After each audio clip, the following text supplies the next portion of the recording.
열린 시상식을 통해 시민과 직접 마주했습니다. 현장에서 집무실에서 시민들과 소통하며 시민의 목소리를 경청하는 데 전념했습니다. 많은 분께서 줄어드는 부천의 인구와 떨어지는 활력을 걱정하셨습니다. 민선 8기 부천시는 이 같은 시민의 마음을 정책에 담아 도시의 매력과 활기를 끌어올리기 위해 다각도로 최선을 다했습니다. 올해 부천과학부 유치를 확정하며 첨단 과학교육도시로 향하는 확실한 발판을 놓았습니다. 대한항공, DN솔루션즈 등 부천의 경제도약을 이끌 우수기업도 유치했습니다. 시민과 함께 이룬 쾌거입니다. 더 큰 성과를 낼 수 있도록 앞으로도 혼신의 힘을 다하겠습니다. 국민의 선택을 받은 이재명 정부가 출범했습니다. 정부 출범이 한 달도 채 되지 않았지만 정치, 경제, 외교, 국방 등 국정의 전 분야가 빠르게 정상 궤도를 찾아가고 있습니다. 이재명 대통령께서 취임과 동시에 1호 행정명령으로 비상경제 점검 TF를 구성하며 경기 회복과 민생 경제를 챙겼습니다. 이 같은 빠른 움직임으로 시장에 긍정적인 분위기가 번지면서 코스피가 3년 6개월 만에 3,000선을 뚫기도 했습니다. 새 정부의 신속한 추경 추진으로 내수 및 소비 진작에 대한 기대감도 커지고 있습니다. 지난 정부에서 등한시했던 민생 현안이 이제야 하나둘 풀리고 있습니다. 부천시도 이 같은 변화에 발맞춰 더 낮은 자세로 시민과 소통하고 민생 현장을 더욱 적극적으로 살피겠습니다. 시민의 삶 속으로 더 깊이 들어가겠습니다. 특히 부천의 오랜 과제인 경제도약과 도시공간 재구성, 균형 발전을 한층 속도감 있게 풀어나가겠습니다. 이를 위해 부천의 가치와 경쟁력을 크게 높이기 위한 중장기적 청사진을 계획했습니다. 이 계획은 부천 345 프로젝트로 명명했습니다. 3중 역세권 소사역, 4중 역세권 대장역, 5중 역세권 부천 종합운동장역을 각각의 개별이 아닌 도시 차원의 거시적 관점에서 사업을 추진하는 것이 부천 345 프로젝트입니다. 이를 통해 향후 부천에 갖춰질 광역교통망을 밑바탕으로 도시의 매력과 활력을 끌어올리고자 합니다. 특히 원미, 소사, 오정이 고르게 성장하고 균형 잡힌 발전을 이룰 수 있도록 각 지역의 비전 수립과 개발 사업을 체계적으로 추진하는 것이 핵심입니다. 부천의 345 프로젝트의 첫 번째 파트는 부천 KTX 시대를 열은 성공적인 소사역 3중 역세권 조성입니다. 기존의 경인선과 서해선에 더해 KTX 이음 열차가 소사역에 정차할 수 있도록 정부, 국회, 관계기관과 긴밀히 협력하겠습니다. 소사역은 경인선과 서해선이 맞닿고 일평균 이용 수요가 인근 역들보다 현저히 많은 서부 수도권의 주요 환승역입니다. 소사역의 일평균 이용자 수는 지난해 기준 약 38,000명 수준으로 서해선역 등 타 지역에 비해 월등히 많습니다. KTX 이음 열차의 소사역 정차는 부천뿐 아니라 인근 지역의 교통 편의성도 크게 높이는 모두를 위한 해답입니다. 꼭 이룰 수 있도록 최선을 다하겠습니다. 경인선은 1899년 개통한 가장 오래된 철도로 경인선 지하화는 철도 지하화 사업의 핵심이자 상징과 같습니다. 지상으로 운행하는 전철로 인해 지역이 단절돼 발전이 정체되고 인근 지역 주민들께서는 소음, 진동 등 피해를 떠안고 있기에 하루빨리 문제를 풀어야 하는 상황입니다. 이 같은 문제를 해결하기 위해 경인선 지하화를 단계적으로 추진하고 지상 부지는 통합 개발해 철도 주변 원도심 지역을 새롭게 탈바꿈하겠습니다. 철저한 계획과 빈틈없는 추진으로 윤택한 거주 환경과 충분한 녹지 생태 기반, 문화와 상업이 융성한 도시 환경을 원도심 주민들께 선사할 수 있도록 최선을 다하겠습니다. 현재 국토교통부와 서울, 경기, 인천 등 관계기관들과 심도 있는 협의를 진행하고 있습니다. 올 12월 국토교통부가 경인선 지하화 종합계획 반영 및 수립 고시를 할 예정입니다. 국토교통부와의 지속적인 협의를 통해 경인선 지호화가 종합계획에 반영될 수 있도록 온 힘을 다하겠습니다. 아울러 제2 경인선 옥길 범박 경유 추진 관련해 계획 노선의 옥길 범박역 원안을 사수할 수 있도록 총력을 다하겠습니다. 프로젝트의 두 번째 파트는 대장 홍대선 GTX DY 분기, GTX E 등 4중 역세권이 될 대장역을 미래 변화를 선도할 첨단 산업 연구단지, 새로운 기회 창출의 공간으로 만들겠습니다. SK 그린 테크노 캠퍼스에 이어 대한항공과 DN솔루션즈를 부천대장 도시첨단산업단지에 유치했습니다. 미래 모빌리티, 정밀기계, 친환경 에너지 등 각각 다른 분야를 선도하는 기업들이 한 단지에 모여 기술 융합, R&D 연계, 협력 네트워크 형성과 같은 긍정적인 시너지를 낼 것으로 기대합니다. 특히 대한항공과 함께 조성하는 약 1조 2천억 규모의 도심 항공교통 미래 모빌리티 연구기지는 부천이 더 높게 날아오르는 다역대가 될 것입니다. 도심 항공교통은 전기 수직 이착륙기를 활용해 사람과 화물을 운송하는 도시교통 체계를 말합니다. 2030년에 세계 시장 규모가 약 85조 원에 달할 것으로 전망되며 관련 산업이 글로벌 신성장 동력으로 부상하고 있습니다. 대한항공과 손잡고 관련 산업 생태계를 확실히 조성하도록 국토교통부와 경기도의 발전을 로드맵과도 연계한 부천시 자체 종합계획을 수립하겠습니다. 인천, 김포 두 국제공항과 가깝고 홍대까지 25분 만에 닿는 빠른 철도망이 깔린 수준 높은 주거 환경과 글로벌 산업 생태계가 갖춰진 첨단 신도시를 조정해 꽃피우겠습니다. 프로젝트의 세 번째 파트입니다. 7호선과 서해선, GTX B, D, F 노선 등 5중 역세권 부천 종합운동장역을 도시의 매력과 활력을 책임지는 도시혁신구역으로 조성하겠습니다. 도시혁신구역은 한국형 화이트존이라 불리며 국토교통부로부터 지정되면 토지의 용도와 밀도를 자유롭게 계획할 수 있습니다. 싱가포르의 랜드마크인 마리나베이 샌즈가 이 같은 화이트존 지정을 통해 만들어졌습니다. 부천시는 부천 종합운동장역 일원에 혁신산업을 유치하고 컨벤션 마이스 산업을 도입해 사람과 돈이 모이는 매력과 활력의 중심지로 만들고자 합니다. 내년 상반기까지 특화 계획을 수립하고 이어서 도시혁신구역 지정을 적극 추진할 계획입니다. 동서남북으로 뻗어나가고 서울 강남까지 18분 만에 도달하는 뛰어난 교통 인프라와 문화 콘텐츠 혁신 산업이 만나는 부천의 대표 랜드마크로 만들겠습니다. 원미산, 춘희산으로 이어지는 녹지 환경과 조화를 이룬 부천의 랜드마크는 서부 수도권 최고의 핫플레이스가 될 것입니다. 이로써 원미, 소사, 오정이 함께 비약적으로 성장하고 고르게 발전하는 도약과 균형을 동시에 갖춘 명품 도시 부천을 만들겠습니다. 이 프로젝트를 원활히 추진할 수 있도록 이재명 정부와 적극적으로 소통하고 협력하겠습니다. 그리고 시민의 이익 앞에 절대 양보가 없는 현장에서 치열하게 민생을 살피는 독한 시장, 집요한 시장이 되겠습니다. 언제나 시민과 함께하는 부천시장이 되겠습니다. 올해 초 부천시 핵심 시정 비전으로 부천형 기본사회를 제시했습니다. 교육, 복지, 돌봄 등 부천형 기본사회를 한층 탄탄히 갖추기 위해 관련 정책을 더욱 꼼꼼히 점검하고 추진하겠습니다. 최소한이 아닌 기본적인 국민의 삶을 보장한다는 이재명 정부의 국정 기조와 함께 가겠습니다. 탄탄한 기본사회와 이번 프로젝트가 더해진다면 부천은 더 높고 멀리 비상할 수 있을 것입니다. 취임 첫 해 시민의 삶을 직접 개선하는 책임 있는 자세로 시민의 체감할 수 있는 정책 성과를 이뤄내겠다고 약속드린 바 있습니다. 시민과 함께한 3년, 이 약속을 한시도 잊은 적 없지만 마음에 다시 한번 새깁니다.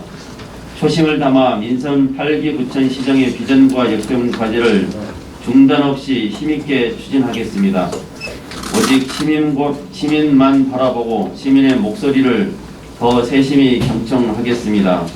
시민이 행복한 부천, 시민이 주인인 시민 주권도시로 나아가겠습니다. 원미, 소사, 오정이 골고루 발전하고 함께 잘 사는 부천을 만들겠습니다. 고맙습니다. 이어서 질의 응답 시간을 갖도록 하겠습니다. 질문 있으신 기자님께서는 손을 들어주시고 지명되시면 소속 언론사와 성함을 말씀하신 후 질의해 주시기 바랍니다. 네, 시장님 경인일보 김현태 기자입니다. 우선은 취임 3주년 축하드리고요. 취임 3주년을 거치시는 동안 이제 지역 경제 활력, 그러니까 기업 유치에 총력을 기울이시면서 많은 대기업들을 지역으로 좀 이끄셨는데요. SK 그린 캠퍼스에 이어서 DN 솔루션즈, 대한항공까지 이렇게 쭉 유치해 오셨는데, 이제 이 후속 주자가 사실 기자들은 궁금하거든요.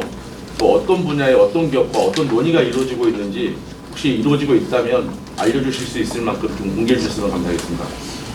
현재 저희가 지속적으로 기업 유치를 위해서 여러 기관들 협의하고 있고 접촉하고 있습니다. 현재 확정적으로 발표를 하기한 건 아니기 때문에 저희가 어느 대상 기업을 발표할 수는 없지만 규모에 따라서 규모의 크기와 대상을 골고루 지금 접촉하고 있다는 말씀을 드리고, 해당 분야도 저희가 대장 3단의 성격에 맞는 그런 기업들을 지금 만나고 있고, 하반기에도 인베스트 코리아라든지 여러 외국 기업들과 또 접촉하고 계속 홍보하고 있고, 실질적으로 여러 기업들과 협의하고 있다는 말씀드립니다.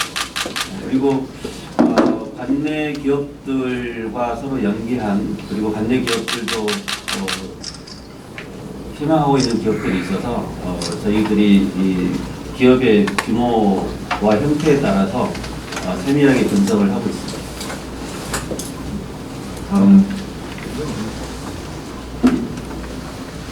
이데일리 이종일 기자입니다. 평성문화단지 사업 관련 질문 드리는데요. 올해 3월에 이제 GS 컨소시엄과 협약을 1년 연장하셨는데, 이것 때문에 이제 사업 효율에 대한 우려가 큰 상황입니다. 결국에는 시장이 임기 동안 협의만 하다가 이제 사업 분석 못하는 거 아니냐 이런 우려가 있는데요. 그렇게 되면 결국 이제 시장님의 무능력으로 평가될 수도 있고, 재선도 좀 고려하실 텐데 많이 좀 어렵지 않을까 이런 생각도 좀 듭니다. 현재 그 GS와의 쟁점이 이제 주택계획 변경하고 기업 유치 계획이 좀 불확실하다 이런 걸로 좀 알고 있는데, 남은 1년 동안 이 시장님이 이 문제를 어떻게 좀 풀어갈 것인지 하고, 임기하면 어떻게 마무리할 것인지, 향후에 그 영상단지에 대한 비전은 어떻게 좀 만들 것인지 좀 말씀해 주셨으면 좋겠습니다. 네, 영상단지 문제가 시민들께 큰 관심을 가지고 계십니다. 그리고 우리 부천의 가장 중요한 자산이 될 것으로 기대하고 있는데요. 지금 사업 대상 협상, 우선 협상 대상자와 1년간 협상을 연장한 상태이고, 말씀하신 것처럼 이 영상 단지와 관련해서 영상 산업의 지속성, 효율성 등의 난관에 관찰되는 점들이 있어서 지속 가능한 사업을 유지할 수 있는 것인지를 영상으로 제한하지 말고 실질적으로 실효성 있는 사업으로 전환할 수 있는지를 검토하고 있습니다. 그래서 이 부분은 영상 단지 제한적인 표현보다는 상동 특별 계획 구역으로 전환을 해서 여러 가지 사업의 성공적인 사업을 담을 수 있는 방향으로 좀 저희 시도 준비하고 있고 사업 대상자와 협의하고 있다는 말씀드리고, 이 부분은 저희 지역의 시민들과 같이 이 뜻을 모아서 이 사업과 관련된 민간 협의체 대상도 좀 넓히고 많은 전문가 의견도 좀 듣고 시의회와 국회의원님들과 긴밀하게 협의해서 제 부천의 최선의 방법을 할 때 빠른 시간 안에 또 방향을 정하고 진행할 계획이고, 이 부분은 저희가 진행 과정을 시의회와 다 협의해 나갈 것이고, 참여하고 있는 시민들과도 협의체에서 개선한 내용들을 같이 나눌 생각이고, 지체하지 않고 방향을 정하도록 하겠습니다. 그래서 저희 내년 1년 연장된 기간 내에 방향을 다 정하고 매듭지는 것이 필요하지 않나 이렇게 생각을 하고 있습니다. 다음 질문 있으신 기자님. 제 뉴스원의 이신명이라고 합니다. 오늘 발표하신 내용과는 좀 다르게 저희 부천시에서 이제 파크골프장 구성을 지금 추진하고 계신 것 같아요. 그 추진하고 계신 그 배경과 기대 효과가 좀 부탁드립니다. 그리고 일단은 그 파크골프장 부지로 임시적으로 이제 선정하신 데가 춘희 야구장이더라고요. 네. 근데 춘희 야구장이 이제 부천 종합운동장역 개발이 시작되면은 철거된다는 얘기가 있는데 그 정식 구장 개장을 위한 따로 부지를 선정하시는 계획이 있는지 궁금합니다. 네, 파크골프를 하고 있는 시민들이 점점 늘어나고 있고 수요도 많아지고 있습니다. 다만 우리 부천에 제한된 토지로 인해서 파크골프장을 기대만큼 조성하지 못한 점에 대해서 늘 송구한 마음이고, 어제도 파크골프 회장회 대회에 가서 시민들하고 얘기를 나누고 왔습니다. 지금 종합농장 원형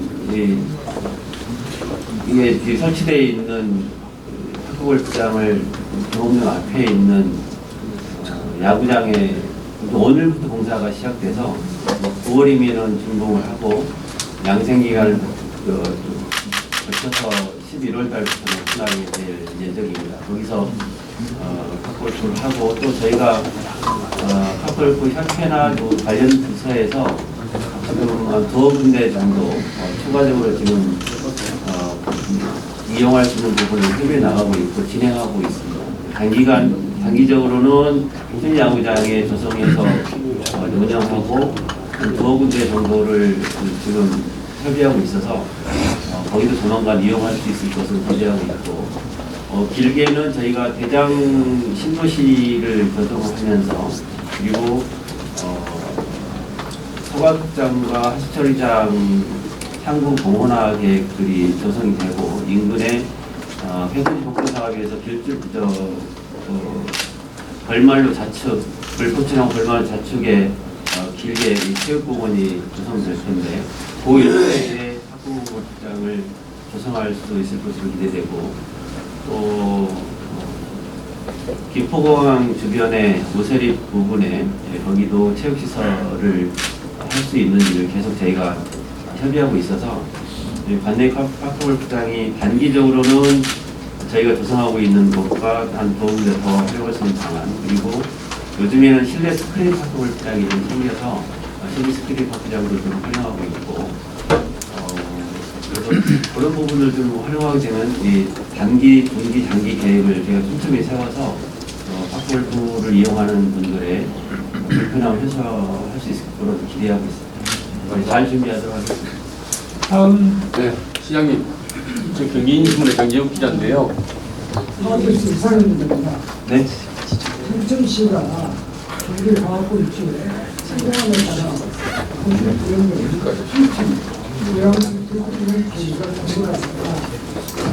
과학부 유치의 힘으로 요즘 부각된 예행 발전에 부합하는 기업 유치와 일을 위한 유인책이라는 프로젝트입니다. 네, 아까 먼저 기업유치 관련된 질문하고도 같은 취지인데요. 이 과학부가 유치가 되면서 이제 일부는 크게 기대를 하고 있고, 일부는 또 일반고에 대한 지원이 준다든지 교육의 기회가 달라진 거 아니에요. 우려를 하는 분들도 계십니다. 우선 과학고가 유치되어서 우리 부천의 이 과학도시, 이 R&D 도시로 전환하기 위해서 관련된 그 기업들, 연구기관과 그리고 관련된 학교들과 긴밀하게 협의해 나갈 계획입니다. 초등학교부터 수학과 과학 교육이 좀 충실하게 이루어지고, 고등학교 과학증평도시를 지원하고 또 대학교하고도 서로 교육을 나눌 수 있는 방안, 그리고 관련된 기업들 이렇게 협의해 나가고, 일반고는 기존에 저희들이 지원했던 여러 프로그램들이라든지 일반고 학생들을 위한 방안들도 더 잘 보완해 나가서 균형을 잘 이루도록 하겠습니다. 또 과학부가 유치되면서 이 R&D와 관련된 기업들의 기대도 있습니다.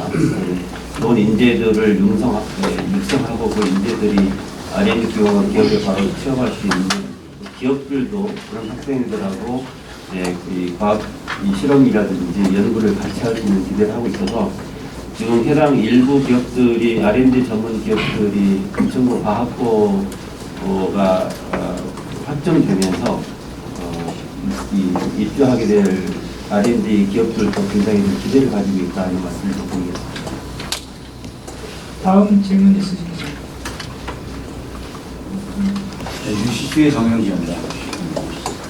그저께 우리 시장님 그 땅이 결혼식 다시 한번 축하드리고 큰 행사 있었는데, 그날 제가 현장에 있었는데 보이지 않았던 우리 원혜영 의원님도 계셨고, 저도 그 많은 오랜만에 뵙는 분들과 인사하고 통화했었는데, 그 유일하게서는 그러더라고요.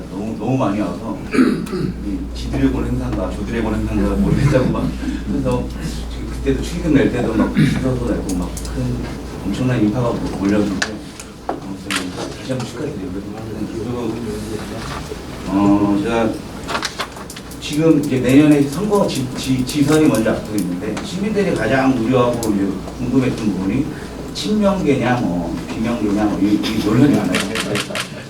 근데 이제 시장님이 생각하는 지금 그 입장하고, 지금 이제 이재명 정부가 들어왔는데, 지금 오늘 발표부터 3, 4호 프로젝트도 어떻게 보면 예산하고 중앙부처와 긴밀하게 소통을 해야 되는데, 이거에 대해서 시장님의 대안이나 구체적인 방안이 있으실지 궁금합니다. 네, 감사합니다. 기본적으로 이제 지방정부가 도와 중앙정부하고 긴밀히 협력하는 것이 매우 중요하고, 그것이 결국에는 부천시의 주요한 사업들을 중단 없이 잘 끌어가는데 매우 큰 역할을 할 것입니다. 다만 저희가 안타깝게도 지난 정부하고는 중앙정부하고 아주 긴밀하게 협력이 잘 못한 부분도 있었고, 연결이 잘 못한 부분도 있었고, 예를 들면 저희가 이 윤석열차 완화로 인해서 만행상 지능화의 국비가 70% 삭감되는 이런 일종의 탄압 아닌 탄압을 받게 되는 그런 상태였습니다. 그래서 저희도 매우 아쉬웠는데, 다행히 이재명 정부가 추진하고 있는 기본사회 정책이라든지, 이재명 정부가 추진하고 있는 여러 친환경 에너지 사업이라든지 또 민생을 살피는 사업들에 대해서는 저희 시나 저희 생각과 너무 그 뜻을 같이 하고 있고, 특히 이재명 대통령과는 제가 2008년도에 원외위원장을 같이 하면서 그때부터 꽤 오랜 동안 같이 얘기도 나누고 생각을 나누고 있고, 지난 대표로 하고 계실 때에도 여러 차례 만나서 같이 얘기도 나누고 말씀도 듣고, 부천시의 정책이라든지 방향에 대해서도 같이 여러 번 같이 나눴고, 특히 이재명 대통령께서 성남에서 시민사회를 하면서 성남시장을 출발하는 과정에서부터 같이 저도 같이 여러 차례 같이 함께 했었기 때문에, 그 성남시장이 출범하는 과정, 그리고 성남시장 이후에 성남시 정책을 추진했던 과정들에 대해서 그 내용을 저도 소상하게 알고 있어서 이재명 대통령이 어떻게 이 지방정부를 운영하고 거기서 인생이라든지 지방 현안을 어떻게 풀어왔는지에 대해서 저도 그 내용들을 상세하게 잘 알고 있어서 중앙정부나 대통령의 생각이 부천시 정책과 부천시 함께할 수 있는 부분들을 잘 이어갈 수 있다 이렇게 생각하고 있고, 그래서 사실은 큰 기대를 하고 있고, 대통령 비서실이나 중앙정부 장관들이라든지 진영이 다 갖춰지면 저희 부천시도 중앙정부와 긴밀히 협력하고 대통령실과도 잘 협력이 될 것으로 생각하고 있고, 일각에서 친명이냐 비명이냐의 그런 얘기를 하고 있다는데, 저는 분명하게 대통령과 매우 잘 소통하고 있다는 말씀을 드립니다.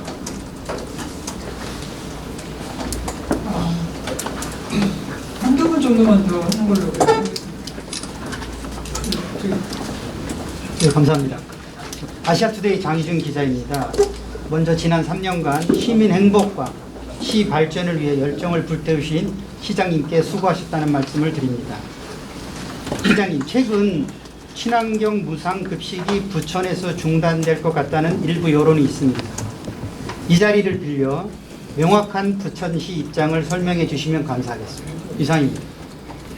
네, 저희가 예산을 집행하는 과정에서 연말까지 쭉 가는 경우도 있고 중간에 이제 예산이 일부 먼저 소진이 되어서 추경을 통해서 보완해서 가는 경우들도 있습니다. 우리 친환경 급식 예산도 일부 그런 경우가 생기고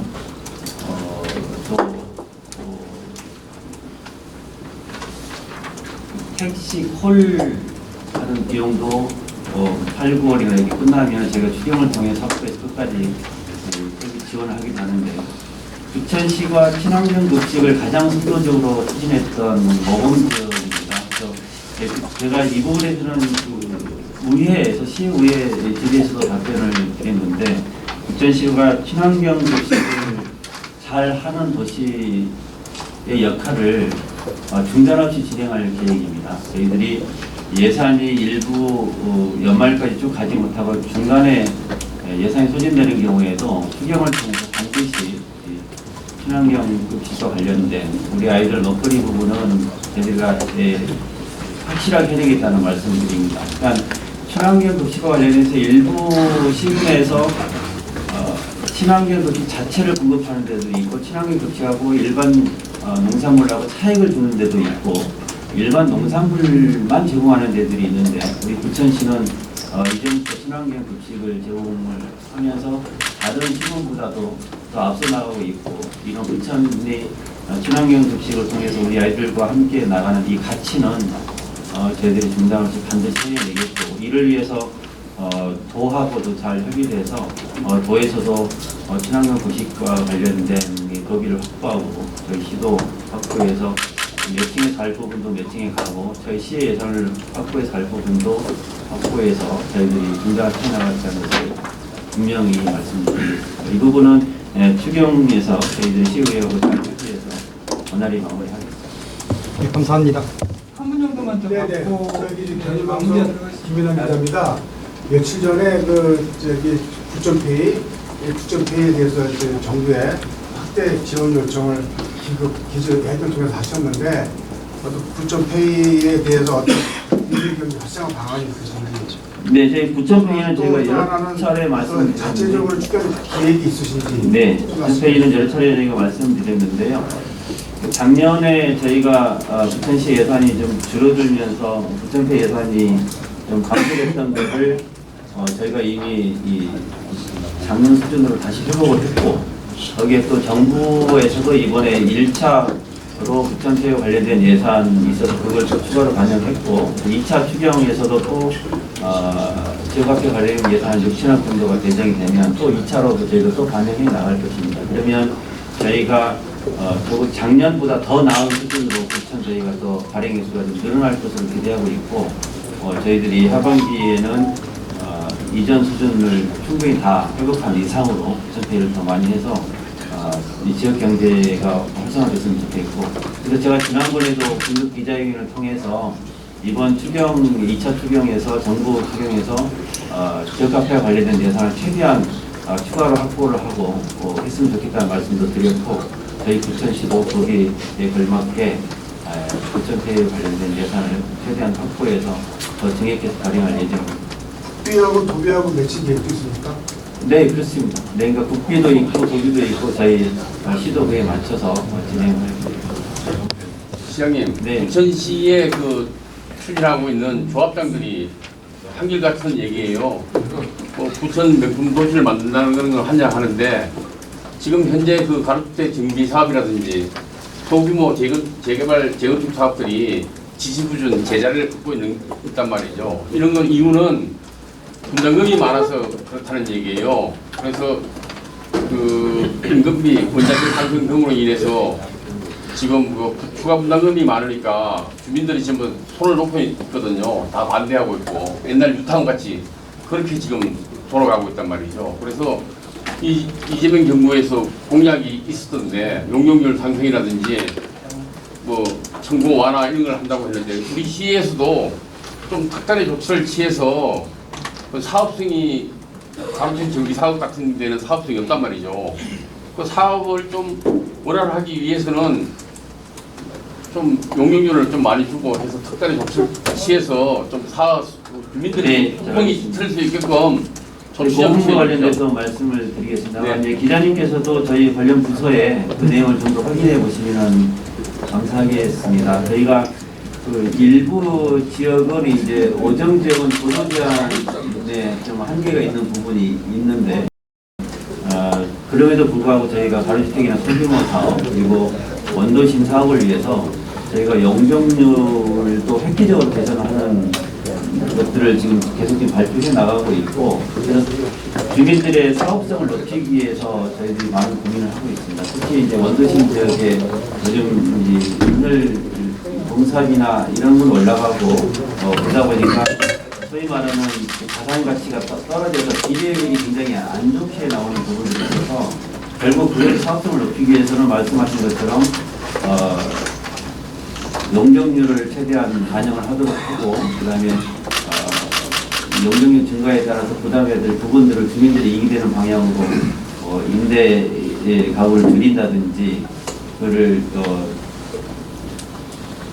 기반 시설을 확보한다든지 여러 가지 방식으로 사업성을 높이기 위한 여러 방안들을 하고 있습니다. 그래서 거듭 말씀드리지만은 이 가로주택이나 소규모 주택 등기 사업을 부천시가 결코 방해하지는 않습니다. 할 수 있는 최선의 방법을 찾아가고 거기서 역세권이라든지 뉴타운이라든지 규모 있는 사업하는 게 주민들의 이익이 되면 그 방향으로 가겠다는 것이고 그 사업도 저희들이 주민들이 신청한 곳에 대해서 한다는 것입니다. 저희들이 민간이 주민들이 수사하는 사업을 억지로 저희들이 통제할 수는 있는 방법은 아니고 저희들이 그분들이 혹시 민간들이 사업하거나 또 이 조합에서 하는 사업들이 진행하는 데 어려우면 행정적인 저희들이 기원을 하고 또 사업성을 높이기 위한 여러 가지 방안을 추가로 더 확보해 드리겠다는 겁니다. 그래서 민간이 사업을 진행하시면서 저희 시와 이 여러 제도적인 부분에 대해서 계속적인 것은 우리 관련 부서에 시청 구층에 그 상담하는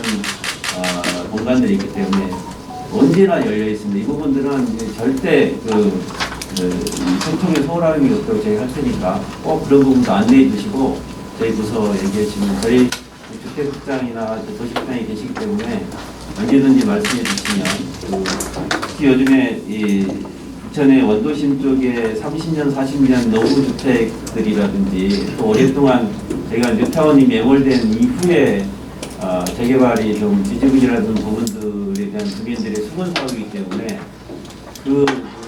그리고 공사비나 가재비 올라가서 계속 사업성이 떨어지는 부분들에 대한 안타까움이 있기 때문에 그 부분들을 돕기 위해서 저희가 할 수 있는 어떤 방법이든지 최선 노력을 다하겠다는 말씀 다시 드립니다. 감사합니다. 시장님 저기 기자회견이 35분 지났는데요. 12시까지 그냥 질문 쭉 받고 하시죠. 그러니까 우선 말씀을 좀 우선 제가 순서를 어기고 손을 들고 있다가 죄송합니다. 목소리가 너무 뛰어들었습니다. 우선은 김기표 국회의원실과의 소통 문제 지난번에 영상문화단지 소통 문제는 잘 해결되셨는지 왜 그런 파열음이 났는지 원인부터 좀 알려주셨으면 좋겠고요. 두 번째는 신흥국가교 100억 들어서 빚내서 보시는데 실제 그걸 이해하거나 동의되는 시민들이 별로 안 보입니다. 그래서 그게 그렇게 빚까지 내서 할 만한 일인가 싶고요. 세 번째 친환경 무상급식 관련해서 질의하셨는데 좀 눈치고 넘어가는 측면이 강합니다. 예산이 부족해서 안 한 게 아닙니다. 사실은 예산이 부족하긴 한데 부족하면 추경확보해서 열심히 하겠다는 약속도 안 했습니다. 관련 부서 공문을 보면 사실은 경기도 도의원들이 발끈해서 저한테 연락이 왔더라고요. 왜 연락이 왔냐면 경기도가 이렇게 했답니다. 경기도가 갑자기 보고서 한 장을 들고 의원들을 찾아다닙니다. 부천시가 이 친환경급식 왜 안 한대요? 도대체 이유가 뭐래요? 이러면서 협의를 잘 쭉 진행한 게 있습니다. 경기도 보고서가 그렇습니다. 그런 걸 보면 부천시가 완벽하게 잘못해요. 그건 뭐 예산이 없으니까 추경을 세우고 이런 건 아닌 것 같습니다. 제가 보기엔 이미 없었던 건 확정된 사실이고 그걸 통보하고 경기도에서 다시 얘기하니까 고민되기 시작한 보도가 나오니까 수습하는 절차 같은데 제 질문 3가지만 물으면 답변입니다. 네. 김기표 의원님하고의 문제는 우리가 안 하셔도 됩니다. 그러니까 자주 만나서 얘기하고 있고 또 그 전후에 걸쳐서 얘기를 했는데 다만 영상단지가 시한이 만료되면서 협약기간 만료되면서 연장하는 과정에서 약간 소통에서 약간 오해가 있었던 부분인데 부분들에 대해서는 다만 이제 12월 3일 비상경과 내란 이후에 워낙 국정이나 국가가 긴박한 상황이었기 때문에 저희가 3월 말에 협약기간이 만료되기 전에 이 부분을 충분히 협의를 하려고 했었는데 그 당시에 워낙 그런 긴박한 상황이기 때문에 그걸 충분히 논의할 시간이 없어서 얘기를 꺼냈지만 충분히 길게 아주 세 분의 국회의원이나 시의원님도 완벽하게 논의하지 못하는 과정이었다는 것이고 그래서 협약기간 만료 전에 김기표 의원님실에서 시의원님들이 을 지역의 의사를 표명했다 이렇게 보시면 될 것 같고 그것이 기본적인 영상 단지와 관련된 협약기간 연장과 관련된 부분에 의견을 표현하는 것이고 기본적인 신뢰의 문제라든지 시야와의 관계가 뭐 갈등이 있어서 그렇지는 않다고 오해를 해주면 좋겠고 그 이후에도 그 점에 대해서는 김기표 의원님도 같은 의사를 표명했고 또 같은 의사를 얘기했다는 부분에서 이 부분은 시하고 국회의원실이나 국회의원과의 관계 갈등의 문제는 아니다 이렇게 보시면 좋을 것 같습니다. 신흥고구와 관련된 부분은 이미 제가 의회에서도 여러 차례 좀 말씀을 드렸는데 그래서 상임위에서도 논의를 해서 상임위에서도 이 부분에 대해서 그리고 시의회 예산 관련된 의결도 붙였고 그 다음에 질의응답에서도 벌써 몇 차례 좀 얘기를 나눴습니다. 고가가 설치된 시기의 필요성도 있는 것이고 고가가 그 이후에 도시 발전을 저해하다 그러면 그거를 없애기도 하고 이렇습니다. 그래서 혹자는 고가는 언젠가는 없애야 된다는 얘기도 하고 또 언젠가는 없애야 되는 시기를 어떻게 할 것이냐는 문제도 있고 그것을 통해서 도시가 공간을 비워서 이 도시 공간을 비워짐으로 인해서 나아지는 효과를 기대하기도 합니다. 그래서 그거를 예산이 필요하면 과감히 그때 투자를 해서 그걸로 인해서 원도심과 신도심과의 연결하고 도시의 발전을 풀어가기도 합니다. 그것이 어려운데 필요한 것을 계속 늦추는 것이 맞는 것이냐 순차적으로 저는 고가는 다 없애야 된다고 생각을 하고 있고 그 부분에 대해서는 뭐 여러 다른 지역의 사례에서도 고가가 철거된 고가라고 해서 무조건 철거하는 것이 아니었고 도심을 연결하고 있는 고가 큰 고가도로도 있을 것이고 중간중간에 연결하는 건물 사이에 연결하는 것도 있고 여러 형태들이 있는데 기본적으로 순차적으로 철거해야 되는 첫 번째가 지금 저희가 신흥고가 그렇게 판단하고 있는 것이고 그것이 서울시를 예를 들면 우리하고 성격이 완벽하게 같다고 할 수는 없겠지만 최근에 올해 2월 달에 고가를 철거한 영등포 로타리 고가 같은 경우에는 영등포시장은 그것이 영등포의 도시의 전환의 시점이었다 이렇게 철거한 이후에 인터뷰한 걸 봤습니다. 그것이 그래서 철거한 이후에 도심이 어떻게 변화가 되고 그것을 통해서 교통이라든지 주변 환경이라든지 지역 경제라든지 이런 미치는 영향들이 전부 다 훨씬 더 좋다고 보여지고 있고 대부분의 곳에서 교통 흐름도 좋아졌습니다. 그래서 그런 도심의 변화를 통해서 원도심과 신도심의 연결이라든지 흐름이라든지 그 다음에 지역 경제라든지 사고의 상권 활성화라든지 이렇게 미치는 영향이 꽤 있습니다. 그러니까 이것이 유지 관리하고 보존해서 하는 것과 그 다음 철거한 이후에 나아지는 것들을 기대를 한다 보면 그것을 철거하면서 얻는 여러 가지 사회 경제적 효과가 훨씬 더 높다고 저는 판단하고 있고 그것이 실제로 서울시나 지방에서도 철거된 이후에 훨씬 더 개선된 환경이나 효과를 많이 보고 있다고 보기 때문에 그런 부분을 좀 진행하고 있다는 말씀을 드립니다. 또 친환경 무상급식과 관련해서 아까도 지난번에도 저희가 뭐 건강과에도 관련된 부분도 있었는데 각 부서에서 이 업무를 처리하면서 부서별로 정해진 예산이 있어서 일정 부분이 예산이 소진될 걸 얘기한다든지 아까 말씀드린 대로 개인 택시 콜리 같은 경우도 예산을 주지만 다 늘어나면서 소진되기도 하고 그러면 이것을 그냥 소진됐다고 해서 중단할 것이냐 그 다음에 그 이후에 그것을 어떻게 이어갈 것이냐의 문제가 있습니다. 다만 여러 사업을 하다 보면 어떤 경우는 불가피하게 못하고 다음에 또 하지만 어떤 사업들은 힘들어도 그걸 끝까지 끌고 가야 되는 것들이 있는 거죠. 친환경 급식 관련된 부분도 이제 관련 부서에서는 이 정도 선에서 예산이 중복될 수도 있죠. 소진될 수도 있고 따로 이 쌀이나 다른 부분들을 따로 했던 것을 통합해서 해야 된다든지 이렇게 안내를 하면서 문서를 보내는 것으로 알고 있고 다만 그 부분에서 해당 부서에서 예산 부서라든지 기타 여러 기관과 더 긴밀히 협의를 했으면 오해가 없었겠다 이런 생각이 드는데 저희가 말씀드린 저희들은 친환경 급식을 중단할 의사가 없습니다. 그리고 다만 실무적으로 이 업무 진행하는 과정에서 미숙한 부분이 있을 수도 있었다 이런 생각을 들고 그 부분은 어찌됐건 저희 시에서 중단 없이 하겠다는 것이고 그거는 충분히 저희들이 아까 말씀드린 대로 그런 잘 해야 될 것이라고 말씀드립니다. 마저 질문을 더 드리면 친환경 무상급식 관련해서는 이미 본예산 수립 과정에서도 부시장이 일괄로 20% 실링 주고 잘라라 이래서 1차 논란이 있었습니다. 그러니까 부처님은 벌써 2차 논란을 가져온 건데 그건 그렇다 치고요. 다른 질문인데요. 과학고 하시겠다고 하셨는데 과학고 설립 얘기하면서 운동부는 전혀 고려하지 않았습니다. 그리고 교장도 과학고 발표 나기 전까지 운동부, 야구부 어떻게 하고 사이클부 어떻게 할 건지에 대한 언급조차 안 했고 그리고 시도 마찬가지고 추진했던 김기표 국회의원이나 이건태 국회의원도 운동부에 대한 대안을 전혀 마련하지 못하고 설립 발표가 났습니다.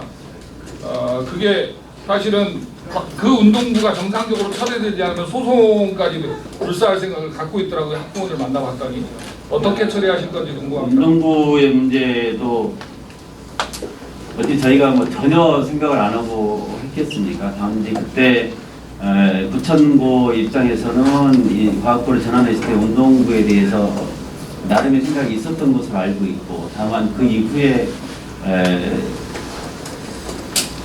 더 풀어야 될 부분들, 현실적인 부분들에 대해서 충분히 더 보완하지 못했던 부분이 있었던 것으로 알고 있고, 오히려 저희 시가 잘 아시는 것처럼 과학고가 도교육청에서 주관해서 추진하는 것이고, 부천고등학교하고 부천시 교육지원청이 하고 저희 시가 지원하는 것이고, 저희 시의 사업으로 저희가 주도하는 사업은 아니지 않습니까? 그래서 저희가 이 모든 것을 저희가 선제적으로 끌고 갈 수 있는 건 아니기 때문에 기본적인 부분들은 부천고등학교 교육청에서 나름의 대안과 대책과 향후 진행 계획도 세우고 가는 거고, 저희 시는 지자체가 부천고등학교 교육지원청에서 과학부를 신청하는 것에 저희가 어떻게 협의하고 협력하고 지원할 것인지에 대한 것들입니다. 기본적으로 잘 아시는 것처럼 영재고는 국가가 대한민국 전체 모든 학생들을 대상으로 모집하고 과학부는 단위로 광역 단위로 하고 있기 때문에 저희가 이 주체적으로 하는 건 아닌 건 잘 아시는 것처럼, 그래서 그런 부분들도 부천고등학교에서 과학부를 추진하면서 관련된 부분들도 다 고려를 했다는 것이고, 저희가 기자님 말씀대로 아예 그런 생각도 없이 하진 않았다는 거죠. 그래도 그랬다면 부모들이 좀 알거나 소통 과정이 있었을 거 아니에요? 그러니까 고려하고 했다고 하더라고요. 저희가 처음 시작하면서 시각을 주선해가면서 그를 운동부 부모님을 만나서 그렇게 할 수 있는 건 아니지 않습니까? 그래서 저희 시가 지원하고 협력하는 거하고 마치 저희 시가 모든 것을 처음부터 다 책임지고 하는 것과는 다른 부분이 있는데, 그것저것들을 다 관련된 기관들을 놔두고 시만 공격하는 것은 의도가 좀 있지 않느냐 이런 생각이 들어서 그건 조금 우려스러운 부분이 있다 이런 말씀입니다. 알겠습니다. 이상으로 질의응답은 모두 마치겠습니다. 아까부터 계속 말씀하시는 부천전화의 이준수 기자입니다. 시장님 지금 3.3 프로젝트를 다 역사권 중심으로 가는 것이었는데, 그래서 이제 물어보지 않을 수 없어서 여쭤보겠습니다. 그 성중 역사권 소재 부분으로 발신되었을 때 뒤에 보니까 경인선 지화화를 추진하시려고 하셨는데 그 이전에 경인선 지화화가 전에 지금 우리가 10여 년 동안 준비했던 것이 제2역 경인선 복지건강을 설치하는 준비였었거든요. 근데 그것이 한동안 무산이 됐다가 다시 또 추진한다고 했는데 최근에 이명철 주민들 말씀하실 때도 3년 적격성으로 시작해서 한 10년을 더 걸리는 것으로 말씀하고 계셨는데 아직 그렇게 되면 이 3차 프로젝트를 진행하다 보면 결국은 제2경인선에 대한 문제는 또 뒤로 뒤처지지 않을까 그런 우려가 있고 또 주민 인구 분포들을 봤을 때도 부천에서 세 번째로 많은 데가 옥길동이거든요.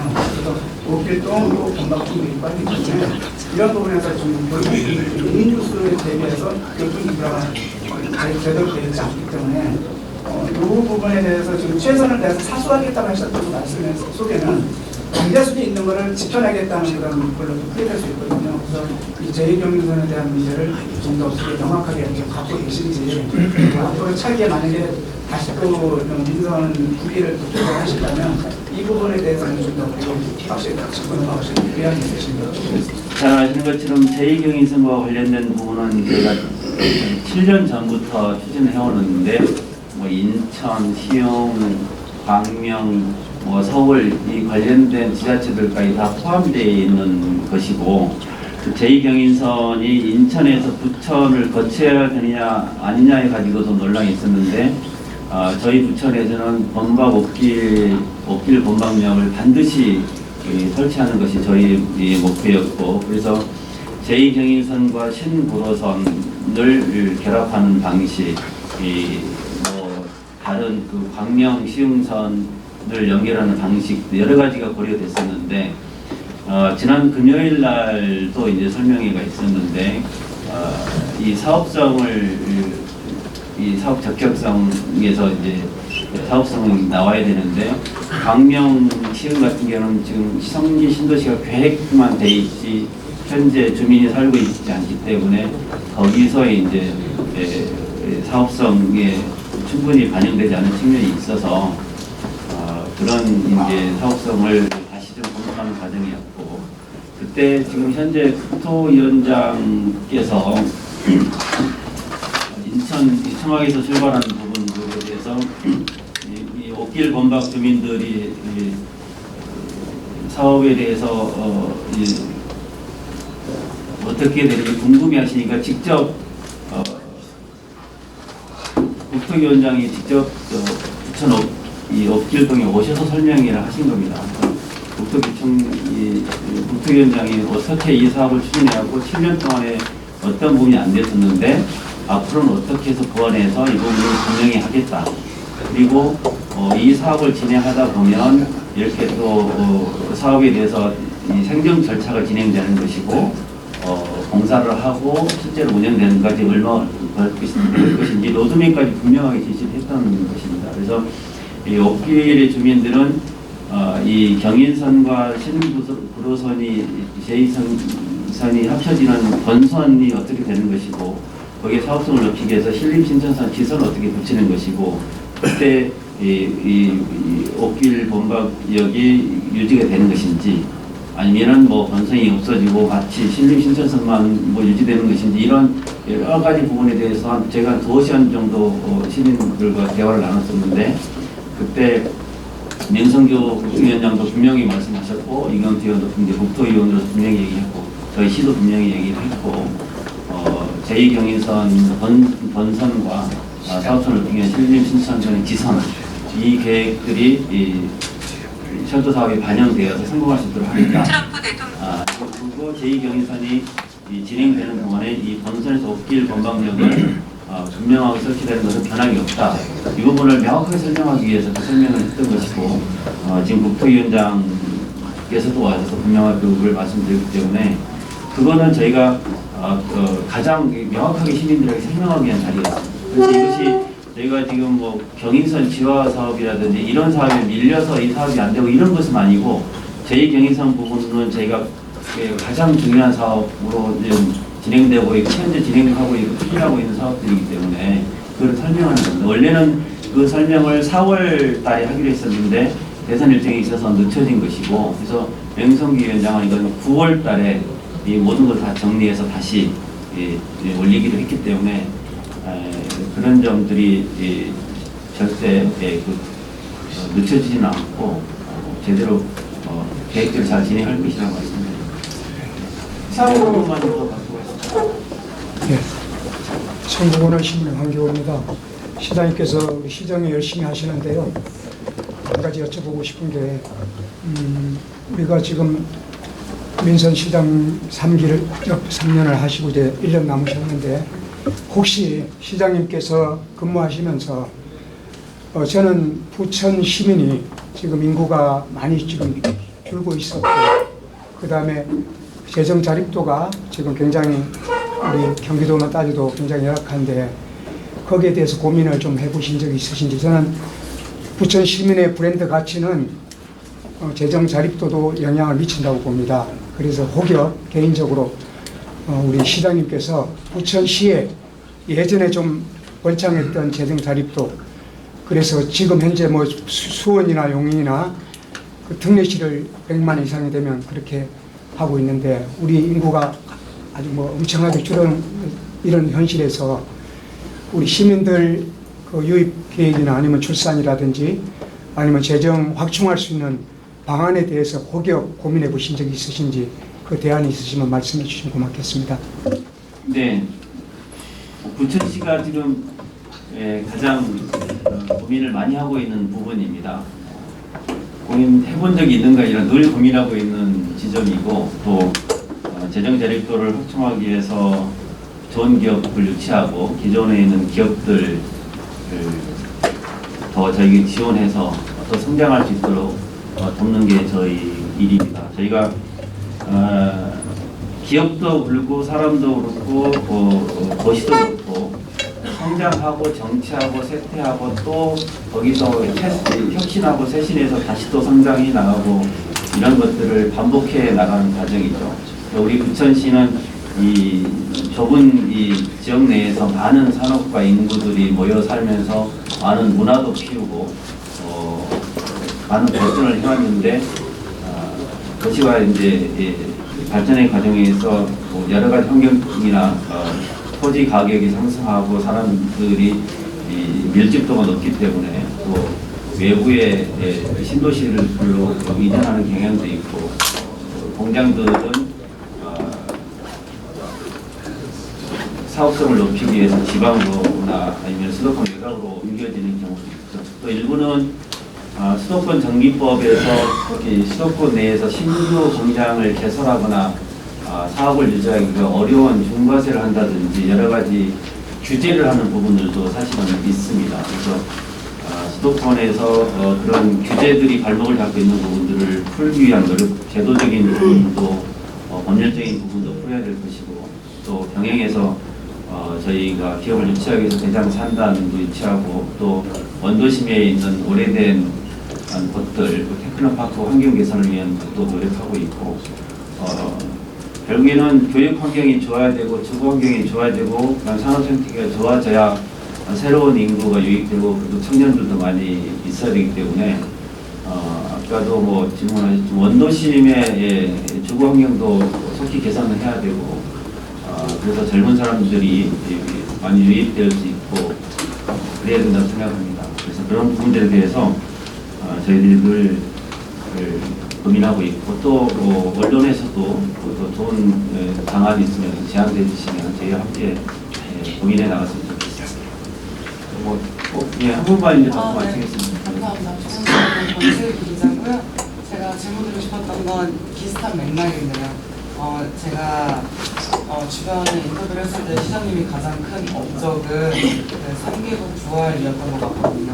그걸로 이제 부채가 계속 나눠져서 지금 새로운 신사업들을 하실 때에도 재정을 많이 끌어오실 텐데, 이런 큰 부채가 늘어나는 이 상황을 어떻게 타개하실지에 대한 질문을 좀 더 드리고 싶습니다. 네. 결국 이제 시민들과 그리고 기업들의 가치가, 우리 부천시 가치가 높아지도록 하는 게 가장 중요하죠. 그러니까 저희가 더 좋은 교통 환경을 만들고 더 좋은 기업들을 만들어서 부천이 좀 더 특별하게 좋은 매력적인 도시가 되어줄 것이고 더 좋은 인재들이 모일 수 있어야 되고 또 부천에 또 좋은 주거 환경을 통해서 시민들의 삶이 좋아지면 부천의 가치가 높아지게 되면 전반적으로 부천의 그런 재정 계획도 높아질 수 있다고 생각합니다. 그리고 부천의 그런 여러 가지 여건들을 잘 만들어가는 것 그것을 가장 중요한 역할이라고 생각하고 있고 지금 이재명 정부에서도 성장과 회복을 굉장히 강조하고 계시는데 그야말로 우리 부천에서는 예전에 그 기업들이 융성하게 기업 활성했던 그때와 같은 기업들의 성장을 위해서 최선의 저희들이 뒷받침을 해야 되지 않나 생각합니다. 이상으로 질의응답을 모두 마치겠습니다. 기자회견에 참석해 주신 기자님께 감사드립니다. 네, 고맙습니다. 수고하셨습니다. 자, 지금까지 방송이었습니다.